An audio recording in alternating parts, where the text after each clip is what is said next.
Thursday Night Tailgate, where the spotlight is always on the positive. Tune in Thursday night from 8 to 10 p.m. Eastern Time to hear your favorite NFL legends, players, and coaches sharing their stories. Now back to Chris and Bob. I wouldn't joke about anything else that happens here tonight.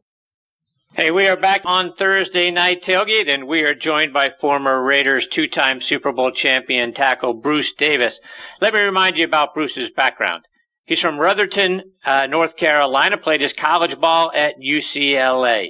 He was an 11th round draft pick by the Oakland Raiders in 1979, and he played in the league from 79 to 1989 for the Raiders and the Houston Oilers. He was a part of the Raiders Super Bowl championship team in 1980 and 1983, and we are excited. He is back with us again tonight here on Thursday Night Tailgate on his birthday, oh, by the way.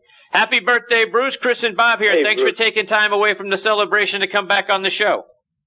Thanks a lot, guys. I appreciate it. So, Bruce, I want to start off our time with you tonight by getting your thoughts on John Gruden coming back as the head coach of the Raiders. When you heard the news, what'd you think? Well, we finally got a coach that has a demonstrated winning record, and I think his personality will jibe with the way that the Raiders do things. He had a trial run there earlier on that was sort of with a mixed success. But I think over the years, with a little age and a little more experience, it'll be a great fit this time. And Bruce, last year the Raiders finished 6-10. They drafted Colton Miller, another tackle from UCLA, in the first round. They took a second tackle, Brendan Parker, from North Carolina A&T in the third round. Plus, they took 3 defensive linemen, all within the first 5 rounds of the draft. So, are you happy to see that the way they started out was by bolstering both sides of the line of scrimmage? Absolutely. I mean, when you're building a team, you start with the line. No need of having a $100 million quarterback if you don't have anybody to block for him. So by establishing it up front, I think it gives you the best chance of winning when you can dominate the line of scrimmage with quality guys up front. And Bruce, you were there when the Raiders were in Oakland, and we've seen the franchise move from Oakland to L.A., then back to Oakland, and now they're going to be on their way to Las Vegas. I always hate it when teams move and leave a fan base behind, and I particularly feel bad for the people in Oakland because the Raiders have sort of been ripped away from them twice now. What are your thoughts on the franchise leaving Oakland and heading to Las Vegas? It's an unfortunate circumstance now that dollars drive everything. I mean, we're living in the age of billion-dollar stadiums, $100 million quarterbacks, offensive linemen making $70, $80 million contracts. So in order to finance those operations, you got to be in a spot where at least you expect to make a significant amount of income and revenue so you can keep the franchise with great players. Personally, I'm an Oakland Raider. I didn't even like Los Angeles, and I played college ball there. I really feel bad for the fans there. I think they identified with the teams, a blue-collar town, and those are the best fans. I mean, those are guys that go to work and bust their hump every day doing jobs that a lot of us wouldn't want to do. And, you want to give them the value for that dollar when they come to watch you play and to be entertained and maybe forget about life for 3 hours on a Sunday. But again, the realities of the league economically now are such that you're going to see more teams moving, not less. It's all about the market share and the amount of income you can produce based on the city you're in. And the cities are coming up with huge numbers just to attract these teams. So you're going to see more of it, not less. 5 questions for Bruce? It's great to have you back, Bruce, and again, happy birthday. I want to go back again, Bruce, to your youth. I know you're born in North Carolina and went to high school in Maryland. I think you had talked about that before, but remind our listeners maybe your old sporting days, some of the sports you played, and how you ultimately ended up at UCLA. Well, I was born in North Carolina, in western North Carolina, in fact, in a little town called Rutherfordton. So my grandparents were from. So when my dad decided that he wanted to move north because where he was from, mostly you were involved with either livestock or farming, and he moved north with the family, and he got us interested in sports when we were little, boxing and baseball and that kind of thing, and we were living in Washington D.C. and the fact that I think I stole a tricycle or something when I was about 5, and that right there made him want to move out of the city. So we moved into the country in Maryland, and, I had 4 brothers and my sister, and we all were athletes or pursued athletic endeavors. And, when we got to high school, all of our high school coaches, most of them went to historically black colleges and universities. They were rivals, and they had a great experience.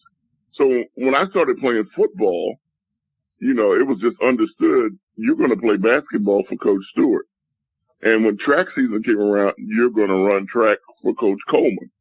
So it was a sort of expectation that everybody on our teams just about played at least 2 sports. Many of us 3 or 4. I played football, basketball, and during basketball season, I also wrestled for one year. And then, I did a shot put in the discus and track. So, and it was to stay in shape year round. And a lot of the same guys you played football with were on the basketball team. So, and in rural Maryland, football is a big deal, even though they're smaller schools. I only had 300 kids in my graduating class. And when I got to UCLA, Johnny Lynn, a buddy of mine, went to John Muir High School. He had more kids in his graduating class than we had in our school. So, coming from Maryland was sort of a special deal. It's a great place to raise a family. There's not a lot of migration there. It's a big military base, and that's sort of the center of the existence in the county, and everybody pretty much stays put there. So, I wouldn't trade growing up in that area for anything.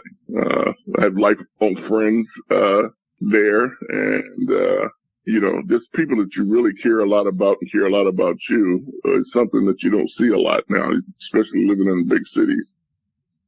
And Bruce, on this night of the NBA draft and the anticipation, I was thinking back what it must have been like for you, having to wait 11 rounds to get drafted. Try to remember back then, Bruce, how were you feeling? What was the anticipation like, and what were your expectations? Really, I didn't know. I know I wanted to play in the NFL, but my expectations were sort of dampened by the fact that I played defense for 3 years. I played offensive line 1 year, and in the first 3 games of my senior year, I was hurt. I hurt my ankle, and I'd never been hurt in my athletic career ever. All through high school, I never got hurt, and my first 3 years at UCLA, I was not injured. So I knew it wasn't going to be I knew it wasn't going to go high, but I had played against some quality guys. I played against some All-Americans from Doug Martin from the University of Washington. I played against USC and always acquitted myself well. So I knew I could play. That wasn't a question. I knew I had the mental capabilities to play and the toughness to play. It's just a matter of getting an opportunity. And I fell into a wonderful situation on the Raiders. The first day, you hope for the best. And back then there were 12 rounds. And when day 1 goes by and your name's not called, and then you see guys who played longer but who were not as physically gifted as I was, the second day I wanted to go fishing. I was out hanging out with my girlfriend, and went out and get a late breakfast, and we came back and we were sitting there. We turned the TV on, and I was just getting more and more anxious. And just about the time I was heading out the door again, I said, screw it, I'll just wait and get a hold of an agent and see what happens. Al Locasell from the Raiders called me and told me, congratulations, you just been drafted by the Oakland Raiders. And I was excited about it. I knew of the Raiders' reputation. I knew of their offensive line going back to Harry Shue and Bob Brown and Gus Otto, and then Eugene Upshaw and Art Shell. And I knew they had a wonderful tradition. They had this great reputation in terms of physical intimidation and excellence, and I just couldn't wait. Because when you're all the way up into college, you look at pro athletes with just this wonderment, and I was like, oh my God, I'm in the NFL now, or I have an opportunity to be in the NFL. And training camp was an unusual experience. I'd never been in 6 weeks of double days before. And the Raiders prided themselves back then. I look at the way that these guys train now, and I know because of the salaries, you can't afford to hit each other every day and to gain that toughness. But back then, we used to beat the crap out of each other for literally 6 weeks. And you survived training camp. That was a badge of honor. And, I always felt it prepared us. We were always paced perfectly, I think, for the long season ahead. A lot of teams would start out hotter than us, but we just continued to gain strength as the season progressed. And, we were successful. We had a lot of success late in the year and playoff runs and, evidenced by 2 Super Bowl wins. Bruce, as you mentioned, showing up at training camp, and now all of a sudden you are alongside the guys you mentioned: Gene Upshaw, Art Shell, Dave Dalby, Henry Lawrence, Steve Sylvester. You're an 11th round pick, showing up in training camp against playing alongside and trying to win a spot with guys like that have been long all pros in the league. What was that like for you? How did you go about trying to make a name for yourself? Well, I was 6'7", 290 physically, so I knew I could play. I knew I had the physical tools, but frankly, I was a little bit intimidated because, you walk in and you could just smell. It just inundated the entire facility. You were expected to be not only a winner, but a dominant winner. And, you sit down in the room, and I made the mistake of sitting in Eugene Upshaw's chair. I didn't know there was a seating chart, but him and Art Shell sat in the front of the room and the left of the room. Henry Lawrence and Mickey Marvin they were on the right side. They sat in the back of the room. And, Dave Dalby sat in the center of the room in the front, and everybody else sort of just filled in. And you sit around that room and you look at Art Shell and you go, my God. I didn't know what to expect there, but they took me under their wing. I actually was Art and Eugene's rookie. I had to carry their bags and get their shoes and all that stuff. Pick up the bar tab once in a while. But the edge I think I had was in mini camp. We, back then we had 3 mini camps, and when the veterans came in on the last one, they gave us the actual Raider playbook. And I actually went down to Kinko's and I copied the entire playbook. I know that might have been unethical, but I copied it. I took it home. And by the time we came back that July 7th, 1979, I knew that playbook inside and out. So maybe my competition was perhaps more physically gifted than I was.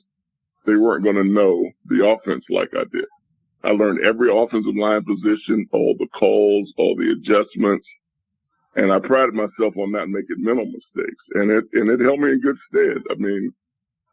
I made adjustments in preseason games, even though they didn't count.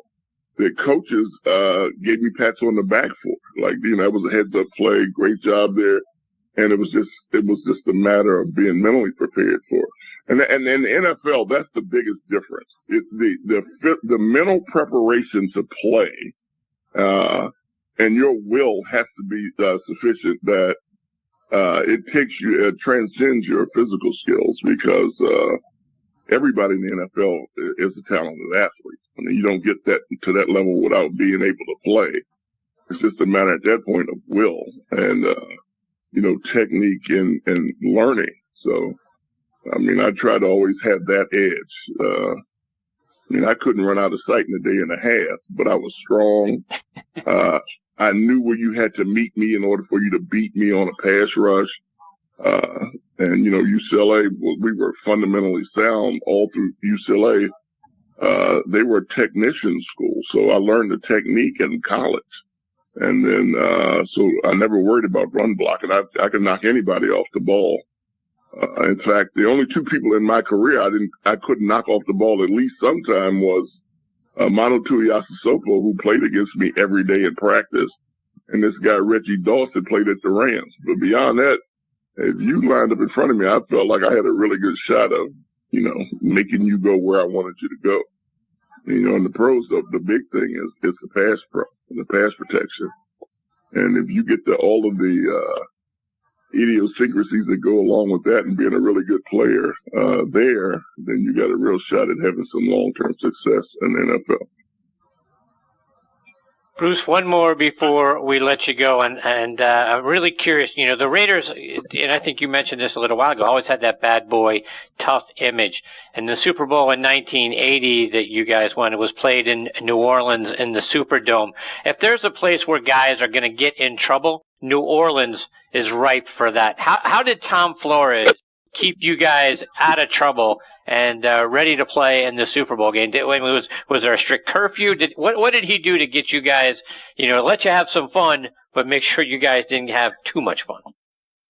Well, there's that legendary story about John Matuszak patrolling the streets of New Orleans at 3 o'clock in the morning to make sure none of his teammates were in the street. That was pretty interesting. But basically, Tom's approach was, look, you're men. We've been fighting for this all year long, particularly the first Super Bowl. We were a wild card team, and nobody expected us to even get, go more than a round or two in the playoffs, and we made it all the way to the Super Bowl. And in fact, I think we're the first team to win a Super Bowl as a wild card. But when we got to town, we practiced. I mean, we had practices that were like games. I mean, the guys were just ready to play. And Tom just basically, the wives came into town, so that that domesticated things quite a bit. They came into town like on a Tuesday, I believe, and so that calmed everybody down, particularly the guys with families. And then we didn't have curfew until the night before the Super Bowl. So, you could do whatever your normal schedule was so far as being on the road was concerned with no worry of having to come in at 11 o'clock. So we had guys that hung out a little bit, particularly the single guys, because we were a relatively young team then. And, but when it came to that Super Bowl Sunday, we were all business. And Tom was one of these guys that he was a great X's and O's guy.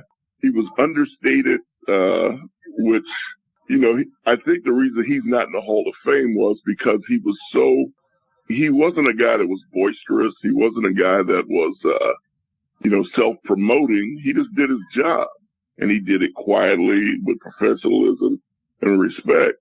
And he doesn't get the recognition he deserves. He really doesn't. I mean, he put those teams together with the help of, the front office and Al Davis, and we dominated folks physically, and particularly the '83 team. So, it's just one of those things where everything comes together at the right time. It's just a confluence of, the right players, breaks physically here and there, playing well when you really have to in big games, and this understanding what was expected of you when you got in those situations.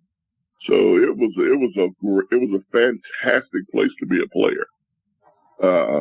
As a coach, their hours were crazy, but as far as being, it was a great place to play. It was we had fun with each other. In fact, we have a kickoff, training camp kickoff on the 27th of July, and you get to see all of the guys that you played ball with, and we get along just like we'd seen each other yesterday. Some guys just because of circumstance, you don't see each other sometimes for 5 years or 10 years, and we get together, and the first place the entire team heads to is the hotel bar. So, we have a wonderful time together. Some of those guys they're my friends for the rest of my life. And we care about each other. We check on each other's welfare. We follow each other's children. Make sure we're all healthy, and it was a great experience. And, you know, I wish everybody could have a working life that you just enjoy the people you work with as much as I did being on the Raiders. Bruce, before we let you go, let our listeners know, how can they stay up to date with what you're doing, whether it's online or it's over social media? On social media, I'm on Facebook. I'm still trying to figure out the Instagram and what's that other Twitter, whatever. My son laughs at me because I'm not really a technology person. But I pretty much do, you know, I do motivational speaking to schools and, you know, little kids groups a lot. And pretty much I'm retired now. I'm retired from because I'm disabled because of my knees. So I'm pretty much leading a life of leisure at this point. Well, Bruce, thank you so much for taking time out of your birthday night to come and be a part of the show. You're fantastic. I had so many other questions that we wanted to ask you. I hope you'll come back again soon, share more of your stories and your insights with us. It's been wonderful having you back on the show tonight. Thank you. I really appreciate it. Thank you so much. Take care, Bruce. Take care, Bruce. All the best to you and your family. All right, bye-bye. All right, thanks. That is former Raiders tackle Bruce Davis. We've got our next guest, Tony Collins, hanging on the line. We'll get to Tony on the other side of this quick station break.